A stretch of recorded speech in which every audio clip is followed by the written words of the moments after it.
ठाणे महानगरपालिकेतर्फे सेवा हक्क दिन साजरा, शपथ ग्रहण, नागरी सुविधा केंद्र पाहणी, जागरूकता मेळावा यांचे आयोजन।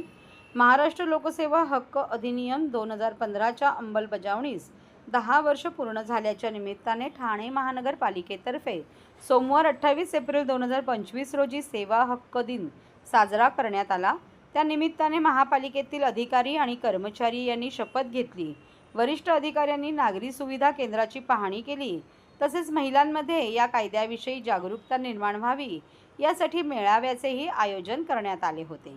सेवा हक्क दिनाच्या निमित्ताने महापालिका मुख्यालय येथील कैलास नरेंद्र बल्लाळ सभागृह येथे महापालिका अधिकारी आणि कर्मचारी यांनी या कायद्याअंतर्गत शासनाच्या सेवा पारदर्शक पद्धतीने विहित कालमर्यादेत व सौजन्याने पात्र नागरिकांना देण्याकामी सोपवण्यात आलेली जबाबदारी पूर्ण प्रामाणिकपणे, निष्ठेने, सचोटीने, संवेदनशीलतेने व तत्परतेने पार पाडण्यासाठी कटिबद्ध राहण्याची शपथ घेतली।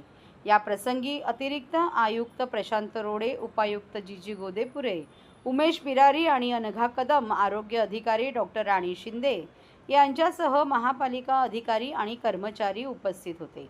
त्यानंतर अतिरिक्त आयुक्त प्रशांत रोडे यांनी महापालिका मुख्यालयातील तळमजल्यावरील नागरी सुविधा केंद्राला भेट दिली। तेथील कर्मचाऱ्यांशी संवाद साधून नागरिकांना दिल्या जाणाऱ्या सुविधांची माहिती घेतली। तसेच त्या संदर्भात सूचनाही केल्या। त्यावेळी उपायुक्त जीजी गोदेपुरे, उमेश बिरारी, सचिन सांगळे, अनघा कदम, आरोग्य अधिकारी डॉक्टर राणी शिंदे, महिला व बालविकास अधिकारी दयानंद गुंडक, संगणक अधिकारी नितीन डुमरे आदी उपस्थित होते। सेवा हक्क दिनाच्या निमित्ताने महिलांमध्ये जागरूकता निर्माण करण्यासाठी मेळाव्याचे आयोजन नरेंद्र बल्लाळ सभागृहात करण्यात आले होते। या मेळाव्यात उपायुक्त उमेश बिरारी यांनी महाराष्ट्र लोकसेवा हक्क अधिनियम 2015 मधील तरतुदींना माहिती दिली। महापालिकेकडून दिल्या जाणाऱ्या सेवा, त्याबद्दल निश्चित केलेल्या कालमर्यादा आदी गोष्टी समजावून सांगितल्या। उपायुक्त जीजी गोदेपुरे यांनी सेवा हक्काविषयी राज्य शासनाची भूमिका, महापालिकेने हाती घेतलेले उपक्रम यांचे विवेचन केले। तर उपायुक्त अनघा कदम यांनी सेवा हक्क दिनाच्या मेळाव्यास उपस्थित राहिलेल्या महिलांचे आभार मानले।